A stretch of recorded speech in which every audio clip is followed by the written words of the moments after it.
different pain locations in the body. And as you can see here, obviously back pain and headache is the most common pain sites.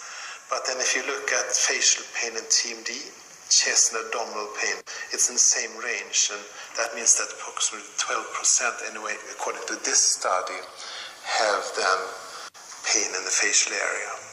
And that's quite a large proportion. And there's a number of other studies all around the world who show approximately 10 to 50% have pain. It's more common among females. It's both among adults and adolescents. And it seems to be most in the age between 20 and 50 years, so in their reproductive years. There has been quite a development of the understanding of pain, and this was also highlighted in Time some time ago here, quite recently. And what they wanted to highlight was that in the understanding of pain there has been a shift, and the shift is that it used to be that pain is just a symptom, but what we know now is that actually pain is a disease. If I do an analogy, if you have periodontal disease, you have bone loss, and in pain what you can see is that you have alterations, you have a loss in the matter, the gray and white matter of the brain. So you can see alteration, early aging of the brain in patients with chronic pain. And that means that there's been also a shift. And the shift in pain is not only to try to minimize and reduce the symptoms of pain, but it's also to prevent that pain will develop.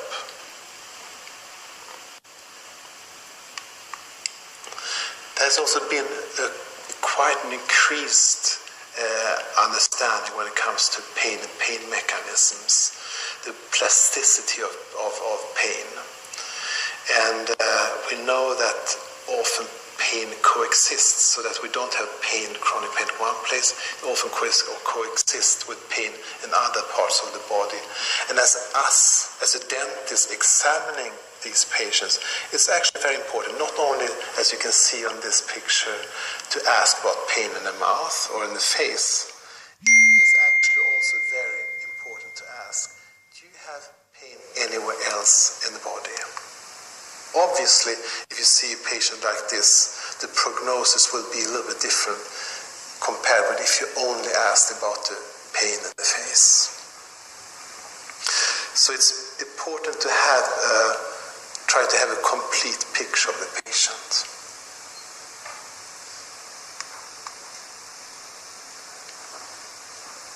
This is an illustration of the pain pathways. And when we do something in the periphery, we drill into the tooth, we extract, we will evoke sensations which will be transmitted along the nervous fibers, the A delta and the C fibers, from the periphery to the central nervous system in the brainstem, and then we continue up to the brain and up to the cortex. But what is really important to highlight is that there will be some changes on the way. And these changes on the way can either be that the pain is increased or it can be decreased. And that we know that emotions, expectations, and pain memory will change and alter the pain sensation. So when we look at the brain and we look on the context of the pain sensation, which is very personal, is the personal experience of pain, it actually is the interaction between these three parts. It's the nociception. What is nociception? It would be how intense is the pain, what's the character of pain, where's the localization of pain, but also here is the affective part of pain, the emotions, depression, anxiety, as well as cognitions, belief, coping, cultural aspects. These three things they interact with each other and gives a complete picture. And what is really interesting is that there actually are studies which have shown that in acute pain, actually the major activity is in the nociceptive part. So when we look at fMRI, what's happening, the activity in the brain, actually nociception, acute pain. But when we have chronic pain, suddenly this part is the nociceptive part is less highlighted, and actually affective and cognitive parts is increased. What does this mean? It means that it's really important that you try to have a holistic part of view of the patient when you look at the patient, when you examine the patient. And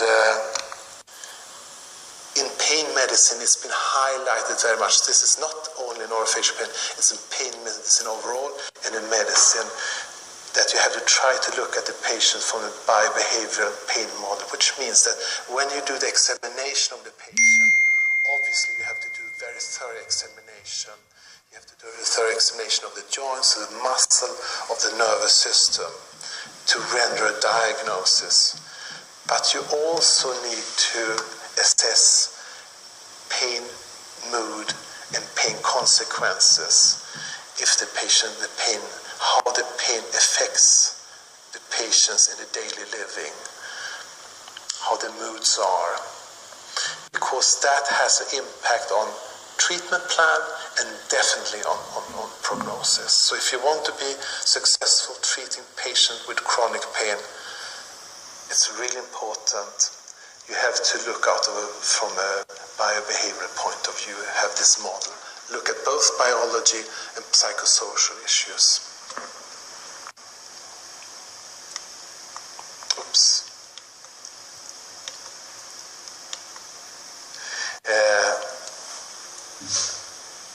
There are a number of different diagnostic criteria, how to identify these patients. And the most commonly used one was actually called Research Diagnostic for TMD, RDC-TMD. It was published in 1992 by Samuel Dworkin in Seattle.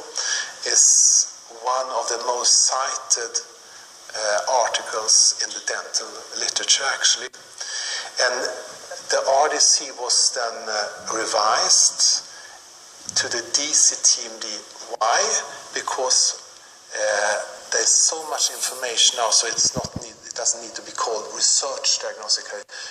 So it's only called now diagnostic criteria for TMD. Schiffman was the main author, but with him there was a big consensus, big international group of 35 people all around the world with the major stakeholders from different pain organizations. And what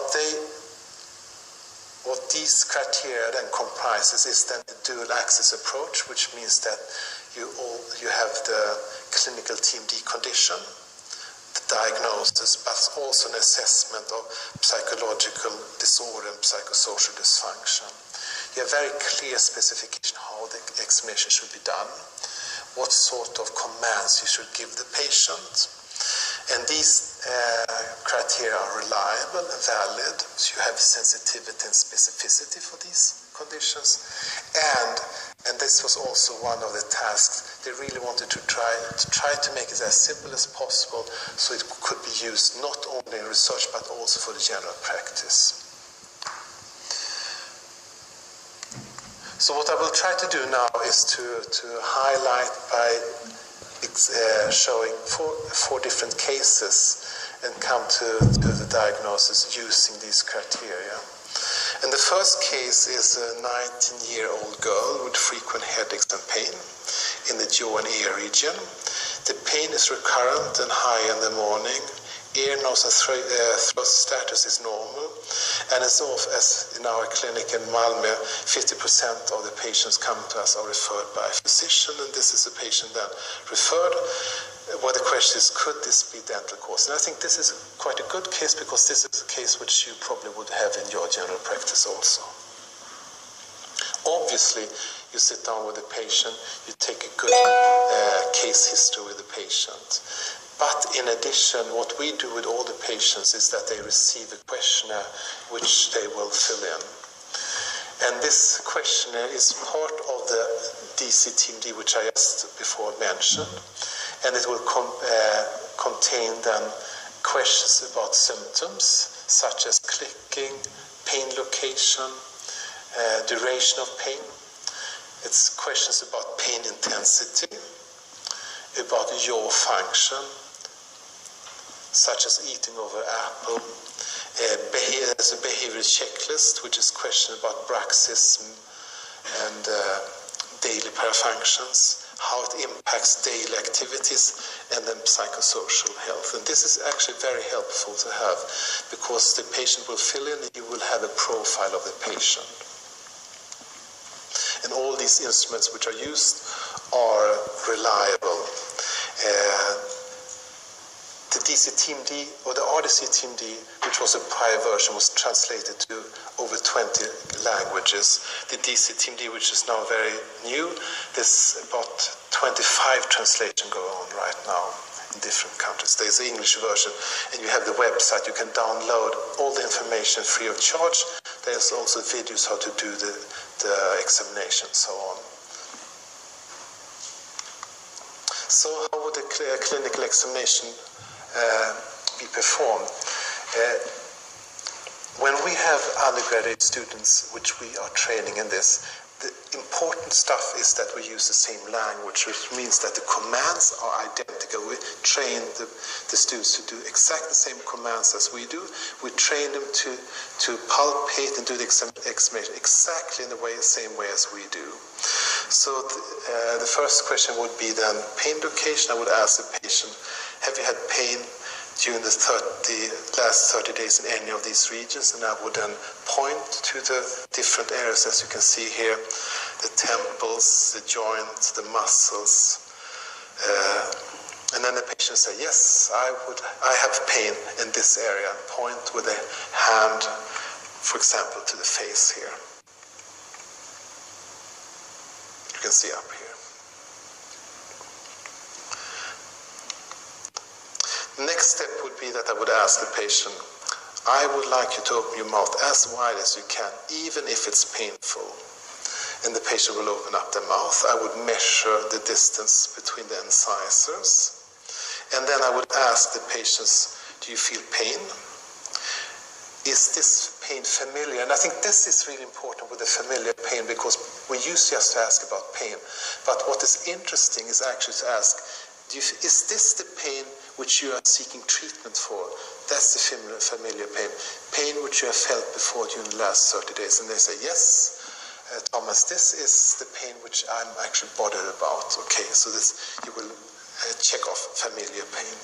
And if it's in the temples, you would ask, is this the familiar headache you feel? You will do muscle palpation of the temporalis and the masseter, and I would then do the examination. You can see it on the left slide up here, the areas in the masseter, and I will then use a standardized force with 1 kilo, and I would ask the patients, do you feel pain? Is this pain familiar? And the patient will say yes or no. In this case, yes, it's pain. So in this case, the patient, according to the algorithm of the DCTMD, would receive the diagnosis of myalgia. Why? Because in the questionnaire, she reported, yes, she has pain in the jaw, temples, in the ear, or in front of the ear, and the pain is modified by jaw movements. Why movements of the jaw? Because it's a musculoskeletal pain, so we want an increased pain by function. In addition, and the patient will report familiar pain, at least one of the following, and in her case were actually both on palpation and on jaw motion. So she gets this diagnosis. Okay, case number 2 is very similar in one way, but also very different. Cecilia, she is 51 years old, has had pain for 8 years in the face and head, And her pain is very similar as the girl before, 5, but she has a generalized pain and has from her physician received the diagnosis of fibromyalgia. And she also reports, yes, I have had treatment before, like occlusal appliances, instruction jaw exercises, occlusal equilibration or grinding, but actually didn't help very much, and she looks a little bit listless when she comes here and looks slightly depressed. So the question is, should we handle her in a different way, or is it the same way? Actually, when I did the examination, it turned out she gets exactly the same diagnosis because she reports pain in her face, she has pain when she moves her jaw, and she is also pain on palpation, so she gets the diagnosis myalgia. But there is a difference, and the difference is here that when I look at the pain drawing, you can see she has generalized pain. She already mentioned that previously.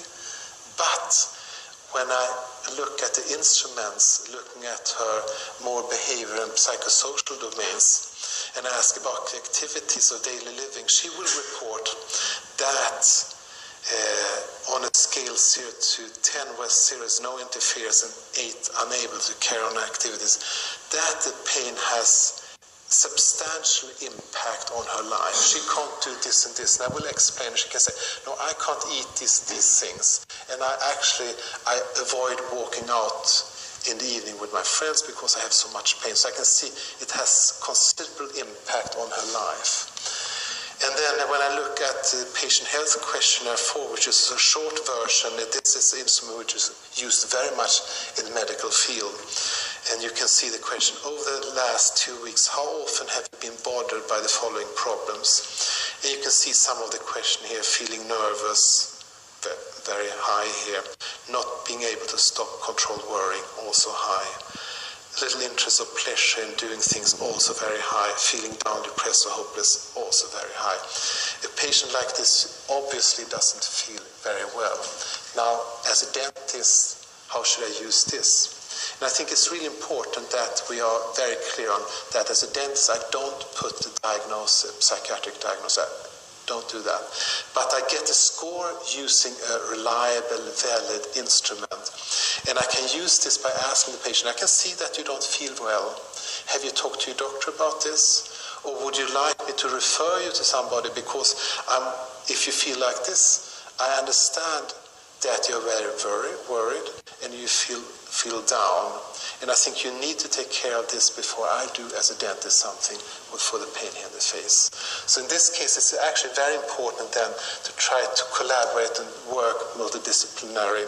In this case, it would be, for example, to refer to a pain clinic or to a physician, where most likely the patient would receive some sort of pharmaceutical treatment, most likely some sort of psychological help, perhaps cognitive behavioral therapy. Anyway, the key point here is you have to work with somebody else here. This is interdisciplinary. You can't do it yourself, or you just refer the patient. But try to identify this patient before you start doing another splint, another treatment, because it's doomed, it's not going to work, you're not going to be successful. Next case is a girl, Johanna, 19 years old. She calls a dental clinic because she has acute pain. She's upset because she has not been able to open her jaws wide the last few days. She's unable to take a bite of an apple since it's painful, and she's actually very worried. Young girl, normally young girls shouldn't have pain. Suddenly she can't open up, and you can see the anxiety, feel anxiety in the phone call when she calls. So the question is, if you look here at the picture, you can see that on the pain drawing, the pain is localized very closely to the joint and the area in front of the ear. And just to orient yourself, the question is, could it be something with the joint? And you can see here, you have the head of the condyle, you have the disc, that's the little black thing here, you have the fossa, and then you have the tuberculum. This is when she's biting together. Here you have what's happening when she's opening up. This is under normal conditions. So the question is, could it be a locked jaw where the disc is in front of the joint here, when she bites together, but it's also in front of the joint when she opens up. And looking at the diagnostic criteria, first at the history, yes, she reports jaw lock or catch so that the mouth won't open all the way, and limitation opening severe enough to limit jaw opening, interfere with ability to eat. Yes, on both of these two things, and in addition, less than 40 millimeters opening. Now, can I be sure that this diagnosis is correct? Yes, clearly, you can quite sure when it comes to if it's acute, you can see the sensitivity and specificity. But to be really sure, you have to take an MRI of the patients. In Malmö, we only take an MRI if we know that it's going to be a change in the therapy. If there's not going to be a change in the therapy, it's no point to do an expensive examination because you're going to anyway treat the patient.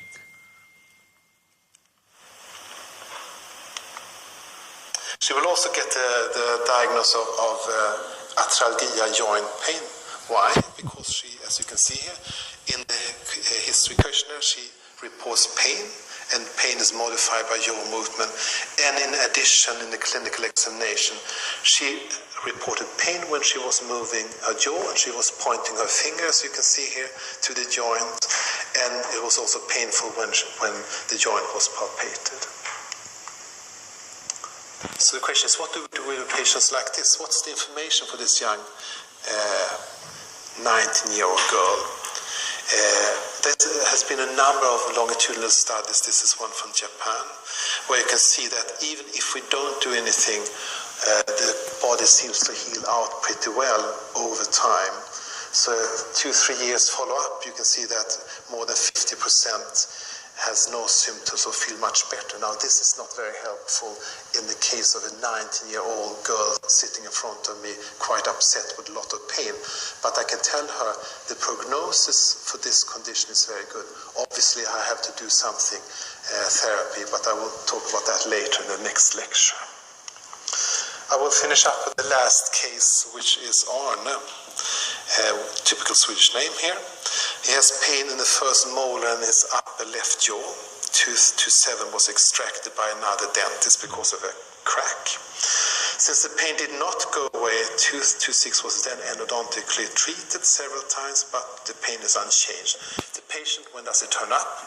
At 4:30 Friday evening, when you're thinking of going home, having a glass of wine or a beer or something like that, and there sits the patient and tells you, please help me, I've been running around to different dentists, I have this tooth, please take this tooth away. And the question is, what should you do as a dentist? First thing is, without a proper diagnosis, no treatment.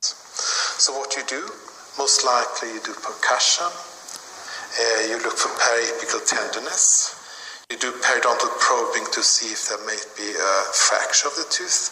You provoke the teeth by using a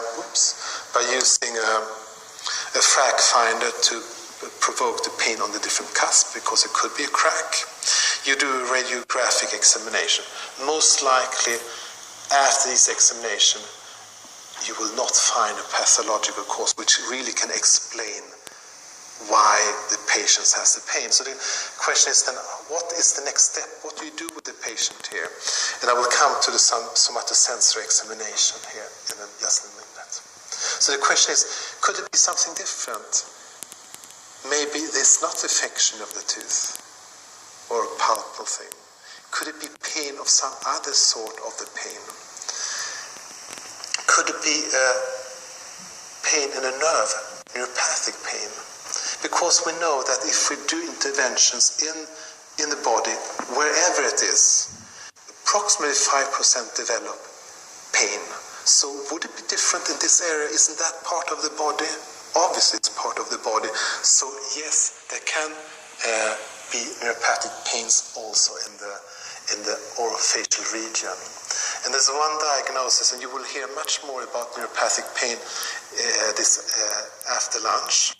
But this is one condition which a lot of these patients most likely have a neuropathic pain. And what is the diagnosis? Pain located in a region where a tooth has been endodontically or surgically treated. It's a chronic pain, and no pathological cause detectable in clinical radiographic examinations. So, what is the marker for neuropathic pain? Because the marker for muscle pain is palpation of the muscle. The marker for joint pain is pain on movement and pain when you palpate the joint. What do you do in neuropathic pain? What you do is you have to check the nervous system. And the nervous system, you have to check the different fibers. You have to check A beta, the thick fibers. You have to check A delta fibers for cold. And you have to check the C fibers for pain. So what I would like you to take home, the home message, is then to make a sensory examination, because it's very simple. That's what the neurologists do when they examine patients for neuropathic pain, like diabetic neuropathies and things like that. And what you do is you compare the healthy side with the painful side, and you use 3 simple tools. You use the Q-tip, where you slide on the healthy side and ask the patient to compare with the painful side and ask, is there any difference between the healthy side and the painful side? And that's checking the A beta fibers. Next thing is that you take the cold spatula, which you also have in your office, and you hold it against the healthy side, and then you have it hold it against the painful side. You ask the patient, do you feel any difference in the sensation of cold? Is it more or less? And then finally you take Explorer and you stick on the healthy side and the painful side, make a comparison, and then the patient say, I feel more or less. The thing is, if you have a neuropathic pain, you will see that there is changes. It could be more or less. And it can vary between different fibers, but you will see that the ecosystem is out of order. And that's a sign that it may be a neuropathic pain. What you also can do with Arne, after hearing the very nice presentation by Dr. Cavan before here, is to do a block of the nerve. Why? Because you can tell. And if you do the block to the patient, it turns out that more than 50% will not respond to pain. I mean, will not help. And you can then tell Arne here, Arne, you know that normally when I do dental procedure, I use local anesthetic. Yes. Does local anesthetic help when I drill into it? Yes. And you came to me today and you had pain. And yes, he will say yes. And I gave you a block. That's correct. And you told me that actually your pain did not go away. That's also correct. So I understand that you have a pain, but since I can't block it away, I know that the pain is not in the tooth, so I can't take your tooth away. I understand, but it's somewhere else in the nervous system, because the examination previously actually has shown that there is something not correct in the nervous system. Therefore, I'm going to refer you to some other specialists to take care of you. And I think that the patient, which normally just is shopping around and don't understand this, you could use this as a pedagogical tool to explain for the patient why this is necessary. And you can go home and have your glass of wine and your glass of bottle of beer and feel pretty good anyway. And I think that it's going to be a good meeting. We have looked quite a lot of these patients in Malmö, and this is patients which often are quite dissatisfied with the dental treatment they have had previously, because the dentist doesn't understand what the kind of pain is, and the patient is frustrated why the dentist doesn't pull away more teeth. So we have had patients which have pulled all the teeth from back here up in the front here. So it's really important, don't do any invasive procedures here. Try to have a pedagogical model, explain, and then there's some other treatments, but we'll get into that later on. And with that, I want to thank you very much for your attention.